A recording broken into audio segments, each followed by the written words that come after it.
There's a Venn diagram. There's basically these three circles, and it's a Venn diagram. And it said in there that if you can find something that is basically encapsulated within all these three circles, then that's the right thing for you. And the three circles include like having a passion for it, like actually deeply caring about it. The other circle is having the skill set or like knowledge or the ability to obtain that knowledge to be able to do that thing. And the last thing is, will the market pay for it, right? Welcome back, friends. Every guest I bring on the show deserves their spot.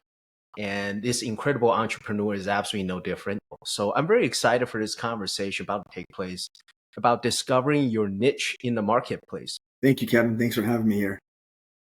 I know you're just a wealth of knowledge when it comes to entrepreneurship. Somebody who's actually walk the walk and doesn't quite do enough talk the talk, in all fairness.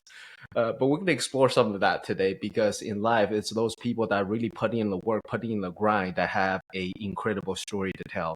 So let's get to know Gaurav a little bit. Tell us a little bit about your upbringing, your core values. How did you end up currently doing what you're doing in this unique business, providing home care for the elderly? Yeah, so I'll start with my upbringing. I was actually born in Kathmandu, Nepal, and came to the United States when I was about a year and a half old. My parents were Mm, immigrants, so when we first came to the States, it was like typical immigrant struggle that I saw. The three of us shared a mm, studio apartment.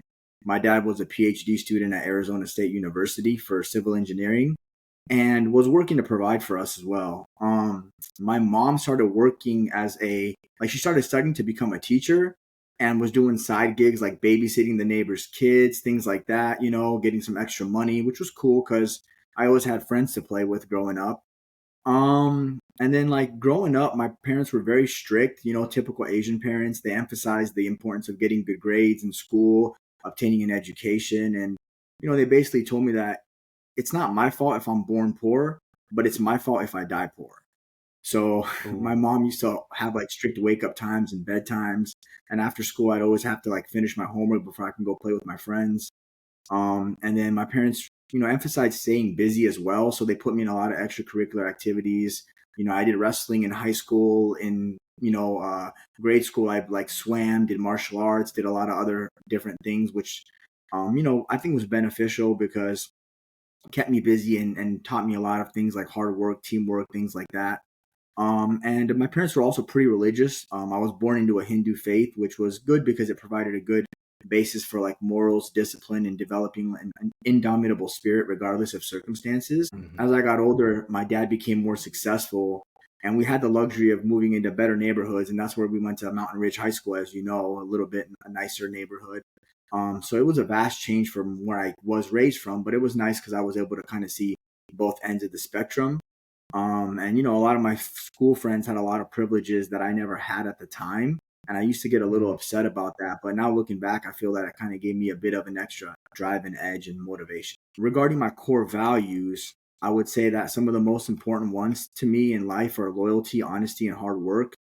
A lot of people talk about working smarter, and I agree with them. But I also feel like to get to that stage, you have to work hard. Hard work is 100%. important because it builds a type of character. You feel the sting and the pain, which is good. It builds kind of a sort of resilience, and first and foremost, and then it also humbles you. But then it lets you know kind of the areas of improvement that you need to do. So when you're in the thick of something, you really get to see where things are working well and where they're not working well, and that'll kind of give you an opportunity for improvement. And I think that naturally humans like to avoid pain. So once you've had enough of that pain, then you kind of start finding ways to make things more efficient and kind of make things better. So the third part about how I landed in my current business of providing for the elderly, I would say it was a mix of destiny, timing, and also being aware of the opportunity and working towards obtaining it. Just so Mhm. everyone kind of knows what I do, I own and operate a home care agency out of Scottsdale, Arizona. We basically provide healthcare individuals to take care of the geriatric population in their own homes. So, things like helping them with their activities of daily living to help them function within their home so they can live a richer, fuller, and more active life. So what happened was I started working as a physical therapist in the home health setting in 2020. I got my doctorate in physical therapy from Northern Arizona University, and that's where I started working as a therapist. I was basically going to people's homes and helping them to function better, I had a patient, let me give you an example, that wasn't even able to get out of bed. And after a month or so of physical therapy, we were walking and eventually she was able to make peanut butter jelly sandwiches in her kitchen. So, that Let's type of go. thing was rewarding to Yeah. me. Yeah. Um, because being able to help people improve their function, it's something that I really empathize with. Being someone who's always been active and into sports, like being take that part of your life taken away from you, it like Hmm. I could see how someone would be really sad. So I kind of got a lot of joy being able to help those people to be able to function again. And like I eventually started getting closer with the managers and the owners who ran these home care agencies and learned a little bit more about the administrative side of things. So after a while, I thought, I'm only able to see about 6 patients a day. What if I created an agency where I could hire people and kind of teach people, how to do things, and they could, help X amount of people. So I just thought about the value I'd be able to create by creating a system that would, help a lot more people than I could do by myself.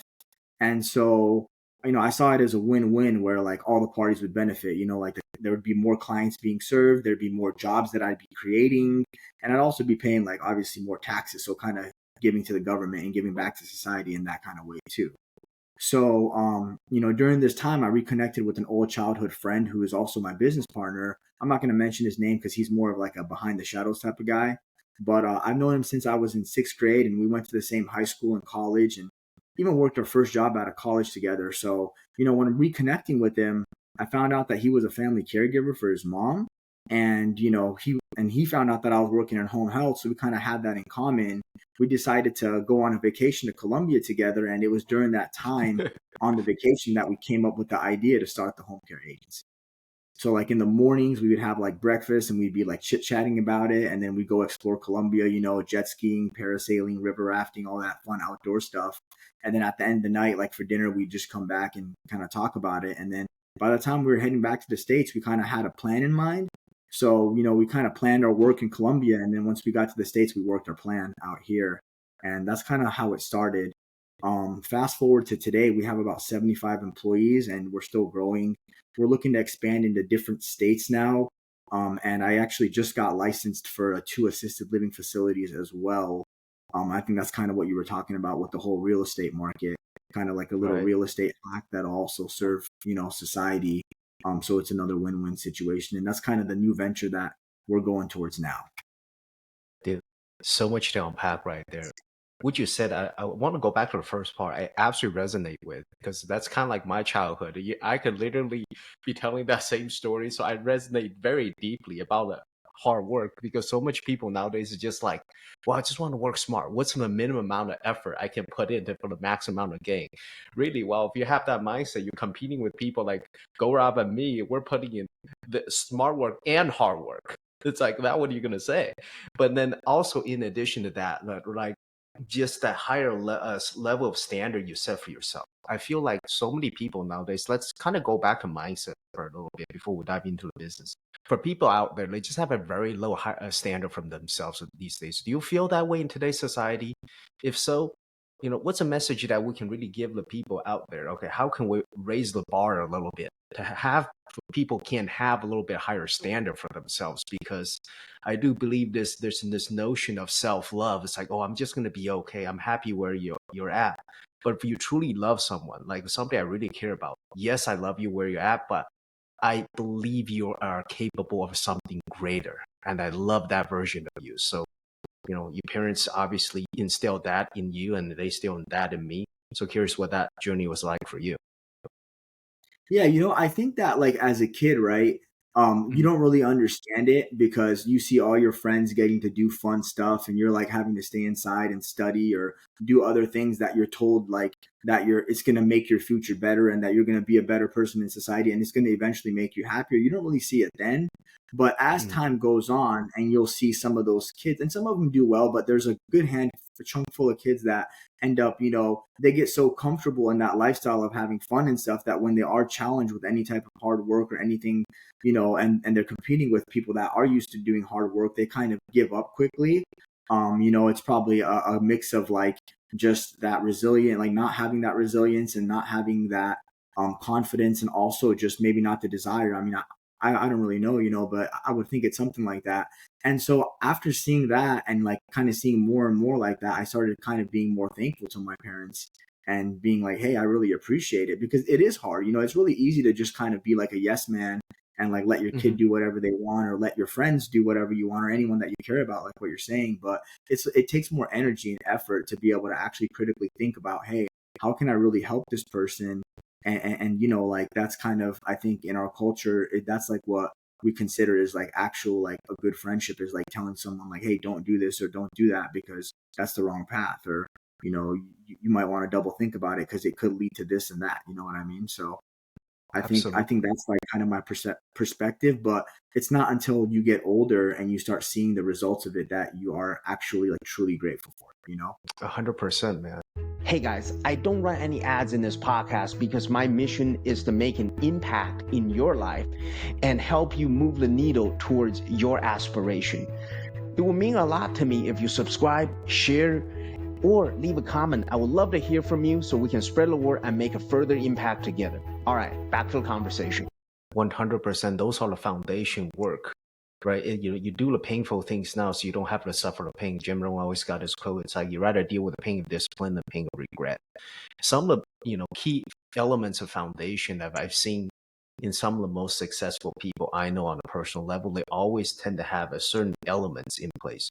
One being they didn't born with the most opportunity as a kid, like maybe a poor childhood or circumstances like a broken family. And sometimes it's that trauma, sometimes it's that deficiency of opportunity as a kid that really made them bet on themselves at a very young age. And then second part, which I want to talk a little bit more, is they have a strong religion, they have a rooted religious background in their family. And me being Christian, you being Hindu. And I think that's so important because when times get tough, we have a sense of culture we can rely to. We have a God that's bigger than us we can lean on versus a lot of people just say that in pursuit of their self-desire, which ultimately leads to temporary hedonism, in my opinion. So what are your thoughts on that? Yeah, I mean, I agree with you on that. I think like, I think that's a very important thing is like when times get tough and your mind can't really handle it, your body can't really handle it, then you lean to something that's not you, right? You have to have something Yeah, outside of your physical and mental self to lean on. And when you have, God for that, whatever God that may be, I think that gives you some source of strength and some source of dependency, and you feel like you're not the only one walking on that path. You don't feel alone, so that's nice. And I also think that, I think all religions pretty much have this, but like those basic morals, like don't lie, don't right. cheat, don't steal, don't do those kind of things. And like when you are raised in an environment where you have those rules and expectations and you're being held to a certain standard, I think that you start performing at that standard from a young age. And when you have that, it kind of, it's harder to let that go than someone, I think, that has never been exposed to those standards. 100%. Yeah, give you a guiding principle, especially when times get tough, when your character is at a test, usually, whether it is temptation or distraction. So, moving into your business a bit, what you have is such a unique business because I see people kind of do it one way or the other. People are either kind of in the real estate business where they're trying to find ways to kind of maximize their income, their ROI, whether through rental, flip, whatever that case might be, or they're in a healthcare space where they're providing care for the patients and they provide some sort of service and the improvement of their health. That you combine, you amalgamated the two together and found your niche in this space. So can you discover, I know you were on this trip with your best friend. You guys are just in that environment where creativity sparks with people you like. And in the previous episode, I did talk about the importance of travel and being in new environments so you can have that new perspective shift. But can you tell us, like, walk us through how did you discover that niche? And once you did discover that niche, what made you guys to go all in as opposed to, well, kind of test out the waters a little bit? You guys just went full force. So tell us how, about the opportunity Yeah. specifically. Yeah, definitely. So you guys kind of heard about how I ended up in that role, but when I'm looking at kind of the components that made me take the leap to doing it, like I'm actually glad you asked me this question because like I never really thought about it before, but now like when you ask me this, like I'm thinking about it, and it's like I think it kind of goes deep, like deeper than I thought. So like in our culture, like we're basically told that it's our responsibility to take care of our elders, are primarily our parents, as they age because they've taken care of you when you're young. So I think that Hmm. definitely had to do played a part in it, like subconsciously. I'll even joke around now and tell my parents like, hey, not only do I take care of you guys, I'm also taking care of the whole village, like the whole geriatric That's right. community. And we'll have Yeah. a laugh about that. But obviously like having a solid business partner, which he has like a background that's kind of similar to mine. Um, so he like that definitely helped. And then like I was in a similar industry. So, as a physical therapist, I kind of, lean towards helping the geriatric population and going to their homes and helping them out because I saw value in that.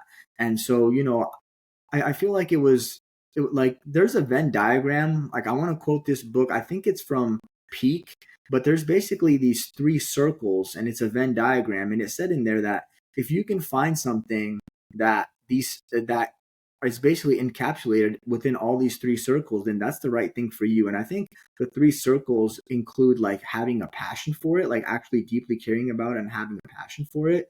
So that was definitely there. The other circle is having the skill set or like knowledge or the ability to obtain that knowledge to be able to do that thing. And, because I was already in the field, that was there as well. Like I was starting to get some knowledge on it and I had an opportunity to get that. And the last thing is, will the market pay for it? Right. Like that's the Hmm. practical part. Like, is the market going to pay for it? And in Arizona, it's a huge retirement community.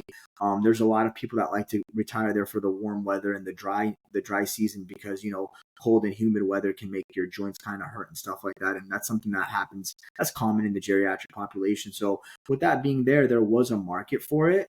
So it Hmm. kind of was all those things coming in at the same time.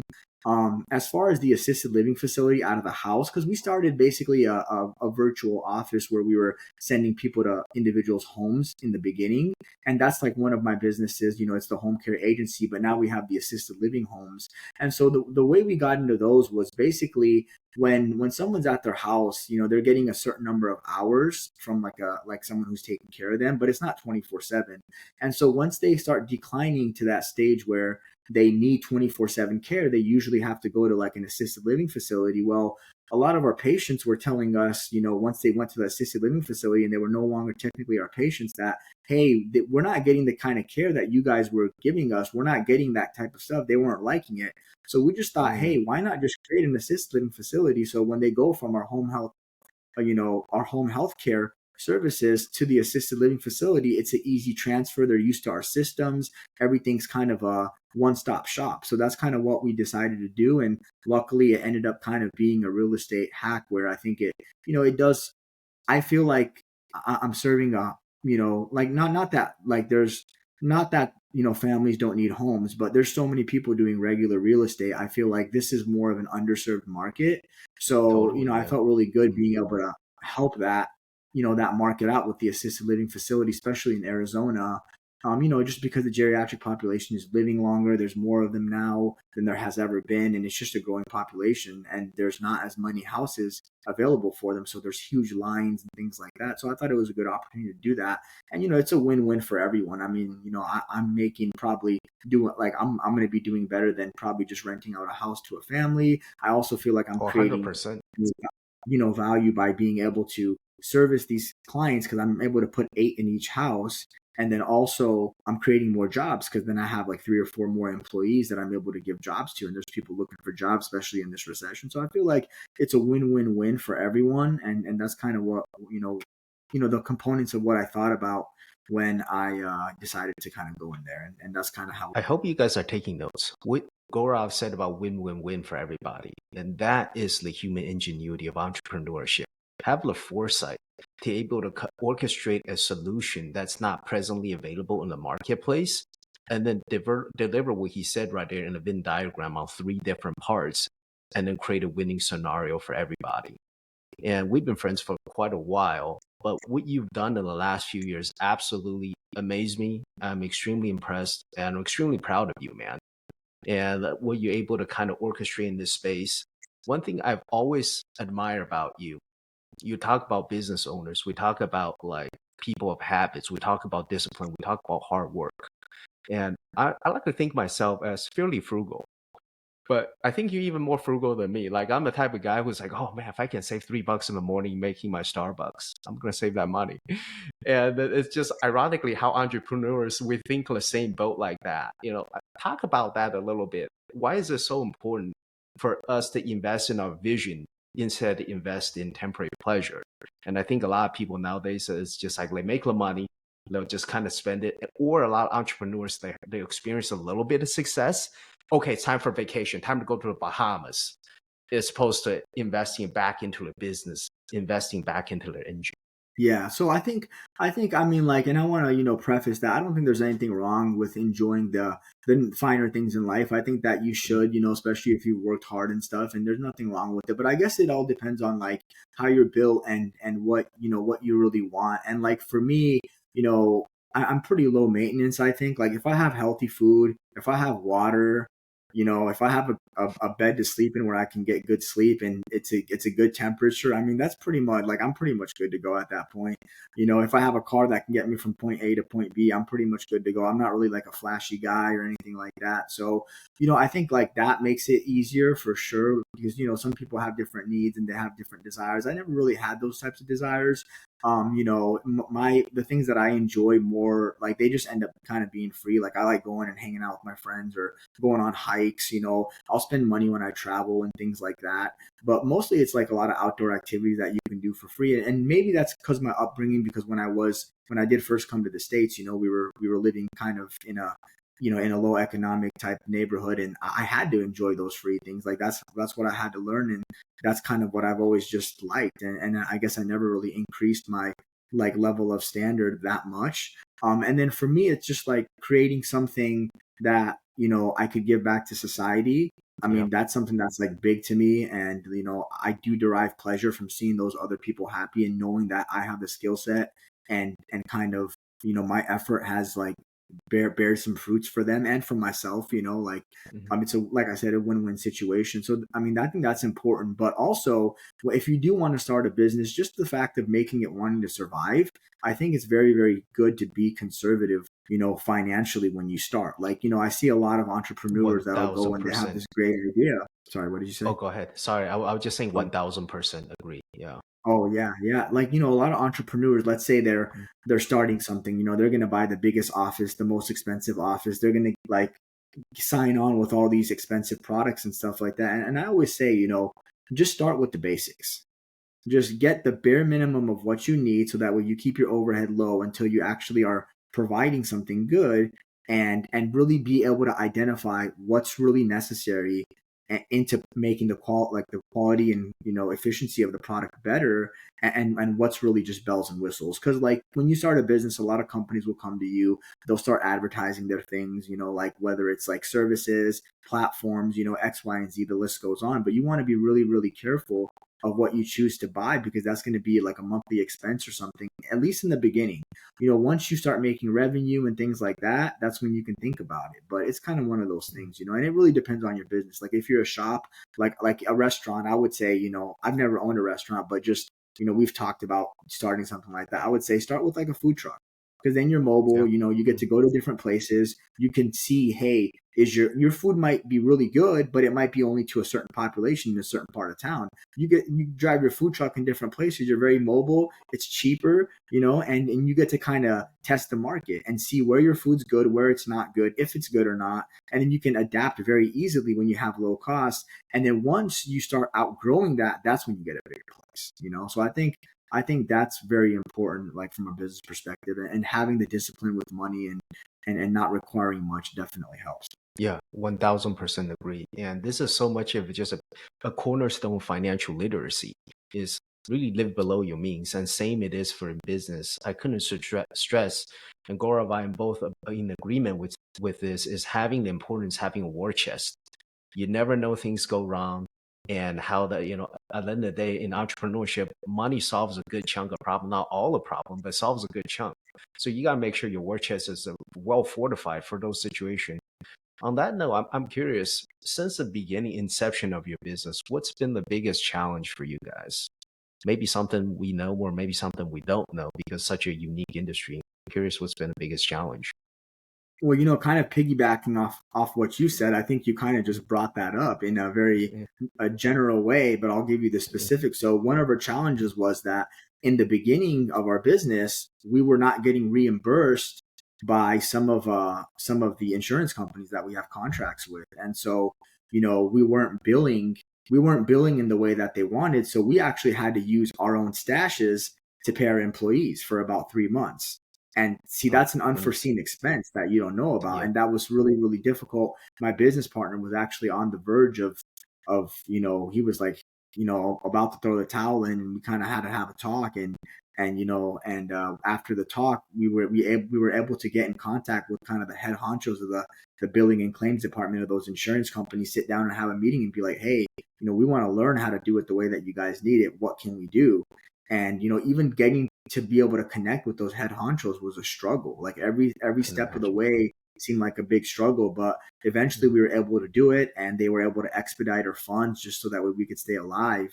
And from there, it was also a learning experience. We learned how to bill and do things properly. So it's been just it's like butter now, But like we had to go through that tough time, and like you said, you have to have that war chest full of mm. backup just in case you have to have those rations ready for yourself. Absolutely, man. Absolutely. And then, also applaud you guys on your agility to be able to adapt to that. Because really, the people that are really most successful, really in any area of life, it doesn't have to be just entrepreneurship. You can talk about relationship expert too. I think the people with the healthiest marriage, the people that are most spiritually wise, the people that are really crushing it in the gym, physically, in all areas, they have this sense of adaptability. Okay, what worked for me in that season life might not work for me now. Like, hey, it's like, hey, you were at the fat. Now, the same routine that got you down to 20% body fat won't necessarily get you down to 10% body fat. So you got to be able to adapt and then be able to kind of recognize the situation, be swift on your feet. On that note, when you talked about you're not getting billing from insurance, I think a overarching problem for so many entrepreneurs, one particular fear I'm going to really address, and I think you have more exposure than this compared to a lot of general industry out there, is really compliance and regulation. You being in the healthcare space, so you being a young man, you started this, and my understanding is you don't have exactly have like a law background, and maybe I could be wrong, but healthcare is heavily regulated. How'd you guys got over that hump? And for folks out there that wants to start a business, that there are some sort of regulation, policies in place, what are some words that you can share with them from your experience that can, help them get over that hump? Yeah, absolutely. So I think the best place to start with regulations, luckily, like we have the internet nowadays, you have Mhm. resources. So just try to find those resources. Within most industries, if you do your due diligence, you'll be able to find a set of regulations and guidelines at least that will be, out there. Now, interpreting them is different. I would definitely, advise hiring someone that like a lawyer or someone that works within that niche to be able to help you do that, so that way you can understand how to put that into practice. Because like that's one thing, understanding it in theory, but then putting it into practices, it can be a different story. So you kind of want to be able to bridge the gap between that, and I think a good lawyer would be able to help that. I would also like find people around you, and I think a lot of entrepreneurs are kind of skeptical of doing this because like they get looked at as competition, and they're right for a lot of the part. Like a lot of other companies that might be doing similar things as you might look at you as like competition and not want to help you, or even try to sabotage you. Who knows? But there are other companies that will look at you and be like, hey, you know what? We can have a synergistic relationship with this company, or they might be kind of up and coming too.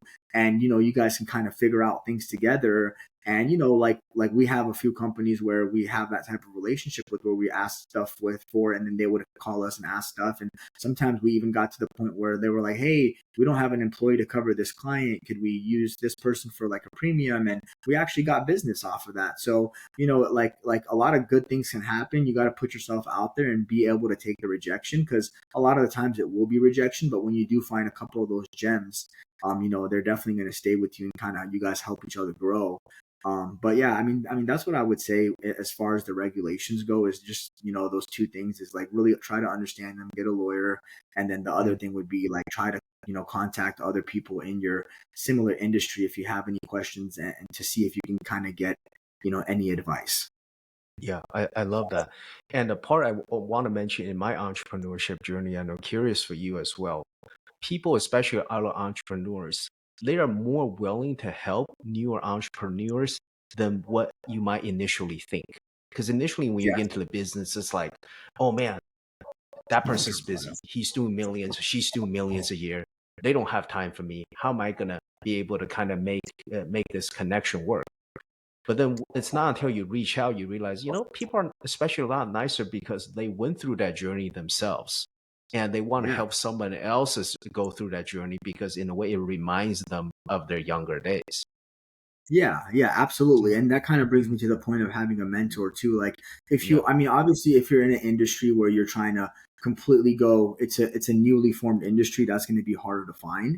But if you are in an industry that has been established or something similar to it, you could probably still find a mentor that would have some type of experience, if not in the same industry, that would be able to give you some type of pointer, some type of guidance that would still get you further than where you currently are. So I would definitely recommend looking for that. And for mentors, I think at that point when they've gotten successful, what they really want is they just want someone that follows their lead and does what they say and then shows them that they're getting results, and that brings them happiness. Like I think that's a big thing with mentors is just do what they say and try out what they say even if it doesn't feel right or seem right, and then kind of go from there. And then I think that's what a lot of mentors do, in my experience at least. Totally, totally agree. And isn't it just ironic? That's kind of like a theme in religion. It's like, hey, be obedient to your principles. Unfortunately, nowadays we live in society, no one wants to be obedient. People just want to feel like they want to break rules everywhere. And in terms of mentor, that's something I want to, clearly define and then differentiate.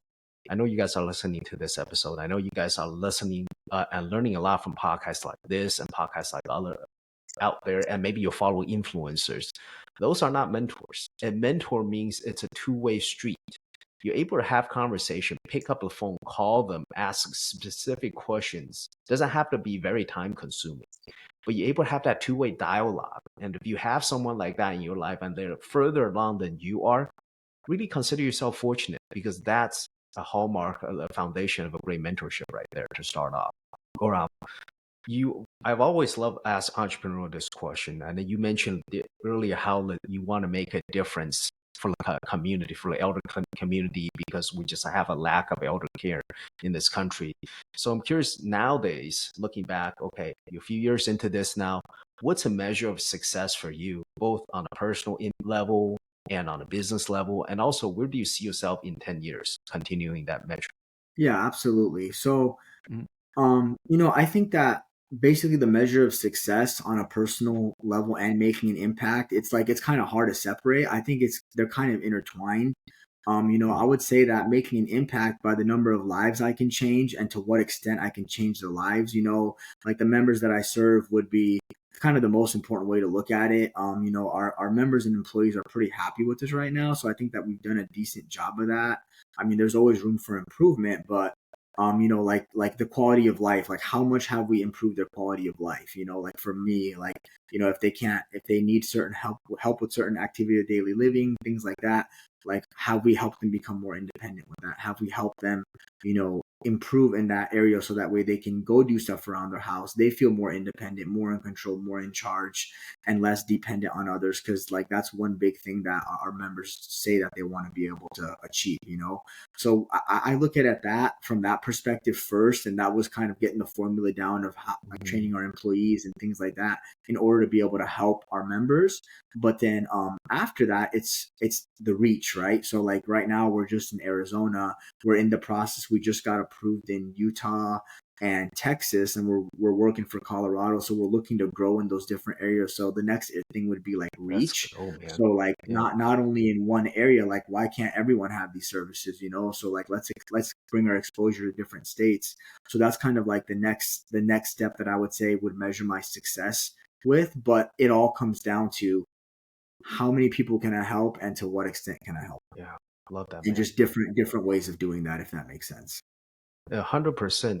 You brought so many jobs to your point, over 75 employees already. And then how many elderly you're able to change their lives? And all from this idea, okay, this white glove service from start to finish. that not many people think about because the elderly care population just often neglected, in today's world. And I want to talk a little bit, touch base on cultural and your family, because your family being immigrants like mine. What are some like life lessons that they taught you that's really shaped your life that that you for sure you're going to pass on to your children someday? Or perhaps you just want to, kind of share with the world what are some life lessons they taught you? Yeah, I think like one of the biggest life lessons that I would say applies to our conversation definitely is one where I think that a lot like in Eastern like in Western culture. I think one thing that I see is like, hey, everyone wants to make themselves happy, and I get it, but it's always like, hey, I'm gonna buy myself this, I'm gonna do this for myself, I'm gonna do that for myself, and I think that can bring you happiness. But once you kind of have those things, or you're able to get them, then it's like, what's next, and I think that after that, like being able to help other people, and knowing that your skill set and your whatever you brought to the table was able to help them actually Hmm. brings a lot of joy to you. And I think that every human being has this side to them, they just have to tap into it. But I think that it's very overlooked, because in, I don't know, the Western culture is different in that way. So I think that's the Eastern culture thing that definitely like helped kind of do this, and it does bring me joy, and it actually helps me back too. Like it's crazy how the world works, is that when I'm helping all these other people and creating value for these other people, I end up helping myself, because the position that I'm in now is a lot better, I think, just from looking at it from my own perspective, than I was in, 3 or 4 years ago. I mean, like 3 or 4 years ago, I was, going out in the sun and seeing patients every single day, and now it's like I'm able to work remotely to a certain extent. I'm able to do all this like all this different kind of stuff. I have a lot more flexibility in my schedule. I'm also, generating a lot more income, and those are all positives that come with it. But I think you don't get that. You don't get that stuff until you kind of go through what you have to go through. And I think that the price that you have to pay is to be able to help other people. But at the end of the day, it doesn't even end up being a price, because you actually feel Hmm. really good, like going to sleep knowing that you helped other people, and to the extent that you're able to help them, it makes it better. So I think Absolutely. that's a big thing. The other stuff is just that, like one thing is that nothing is given to you. Like there's no free lunch. That's something that was taught, like when I was a kid, I had to work for everything. Like people will get allowance. Like my friends got allowance for doing chores. I didn't get any allowance. It's just something I had to do because my parents were like, "Hey, who pays for your food? Who pays for your shelter? That's right. That's your That's right. allowance. That's your allowance right there." So I Uh, was so it was kind of like that kind of a thing. So we never got allowance. We just had to work, and I think that kind of taught us, that you can't really expect anything. You just got to work, and you can influence results, but you can't really control stuff. So you have to have a balance between like putting in the hard work and knowing that you did it, but also kind of letting the universe, I guess, take care of the rest. Because it definitely will, as long as you're putting in your work. Like they say, God helps those that help themselves. Like, I mean, I definitely do believe in that. So, yeah, absolutely. There's a really faith without action is dead. I'm a huge component of that, and also, just kind of summarize everything you said. It's so timely in today's environment, in today's society, that hey, no one's gonna care for you more than you care for yourself. And really, the standard you set for yourself, and really the direction where you want to go. And if you think you're beholden to this entitlement of some sort, you could think like that, but it's the people that are going through the grind, that people are figuring it out, like where Gaurav's going. They're absolutely going to smoke you in 5 to 10 years because they're consistently challenging their mindset, they're challenging their ideas. Well, maybe this work, maybe that won't work. I'll try this, I'll try that. How can we scale this? How can I make a difference there? And when you start building that muscle of service, to your point, you know, just like any muscle in the body, one doesn't get atrophic, and then two, you become a much better connector, better thinker on that route. Loved everything you said, man. So with this like kind of whole thing kind of wrapping up right there, if you were to go back to your life, maybe like the last 5 years, I'm curious, whether on a personal or on the business level, would you changed anything? Or in other words, were there major decisions where you had to pivot and you had to learn from that you can perhaps share with others? Yeah, like I mean, one thing, like there's a lot of things that, I would have definitely gone back and changed knowing what I know now. I mean, I would have started sooner for sure. I would Mhm. have just gotten there sooner. A lot of it was, in the beginning, I was kind of hesitant because I was like, I didn't know, hey, should I do this? Should I not? I tried gathering as much information, and even when I had like more, like all the information, I wasn't getting any more information. Instead of telling myself like, hey, dude, you either have the information or you have the information, you either go or you don't. I was still like kind of pretending like I could get more information. So I think, Mm, gathering the information you can get and then making the decision and jumping into it, I think for me, that would have been like, I could have probably done it a little bit quicker. But yeah, that's what I would say to anyone else is just start as soon as you can and don't be afraid of making mistakes because you're going to make mistakes whether it's now or later. And it's better when it's now because you have more years in your life to be able to correct those mistakes. So that totally. would be it. And then obviously knowing what the mistakes were and knowing the game, if I had like a time machine and I can go back, I would be able to avoid a lot of those things. But from a practical perspective, I think the first thing that I said were just start now because you're gonna make mistakes and you're bound to make mistakes. But your ability to kind of pivot and be agile within those mistakes and have the time to do it is it's no better day than today, like not even tomorrow, like starting today. And that's what I would say is like a lot of people always say, oh, I'll do it tomorrow, I'll do it tomorrow. No, like do something today, like do one thing today. That's what I would say Mhm. because that gets you in the habit of not procrastinating as well. So Yeah. When you finally decided to take action the day when you started, was it like a mental block or was it, I'm curious, or was it more of a, okay, lack of a self-confidence, or was it maybe combination of everything or lack of knowledge? What was it specifically for you that made you drag longer on than we should have started, in your opinion? yeah, so I think in my opinion, it wasn't really the lack of knowledge. It wasn't really it wasn't really like the lack of skill set either. I think it was the lack of confidence and basically the emotions that I felt with being very uncomfortable, you know? Mm, And kind of pigging back on what I was taught too. There was a story that my parents used to tell me about a frog that was always swimming in cold waters and was very agile, strong frog. But he would always say like, I'm so like I hate these cold waters, I hate these cold waters, right? And then he found a body of warm water, and then when he went in there he was like, ooh, this is so nice, this is so nice. And then like a couple weeks later he started noticing that he wasn't jumping as high, he wasn't catching flies as fast, and he attributed it to him aging. But it was actually the warm water, the comfort that brought him yeah. to be too comfortable. And so eventually what happened is it was like some kind of a body of water that heats up like by a volcano, so he got so comfortable and then he was boiling before he knew it and he was done. So like I thought about that. I was like, look, I'm really comfortable right now, and like I just I gotta be comfortable with being uncomfortable because that's the only way to go with it. And I just expected myself to be in like a lot of pain. Like that's what I told myself is, hey, I'm gonna be in a lot of pain.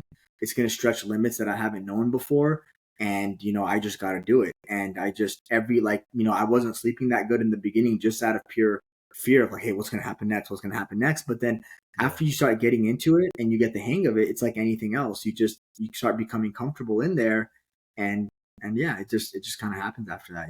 Dude, so I've been doing podcasts for a while, and in my mind, I kind of know when people say certain things, I know, okay, this is going to be a good clip. This is going to be a clip. There are so many moments in this conversation that this is going to be an amazing clip, man. And this is really a showcase of your years of wisdom and your years of putting in the work, walking in pain, like you said right there. And it's really a shame nowadays that people are so much in avoidance of pain, and they're killing their future selves, what they're able to potentially become. You know, Gaurav, this has been an amazing conversation. Any last thoughts that you'd like to share, or anything on your mind, or any questions you have for me? Yeah, I mean, I just like I said, I feel like Mhm. anyone, if they really put their mind to it and they do their due diligence, I feel like there's a lot of like I feel like every single person is born or given some kind of gift or has the ability to have a gift that they can give to Mm, others that others need. And I think tapping in and finding out what that is and then getting the tools necessary to be able to put that into practice, it's something that I think we all have on this earth. So I would definitely like start there, for anyone that wants to do something like entrepreneurship, and kind of use that Venn diagram, like, will the market pay for it? Is it something I'm passionate about? And is it something that I have the skills for? And then kind of start there and just kind of take it from there, and know it's going to be a tough but rewarding journey.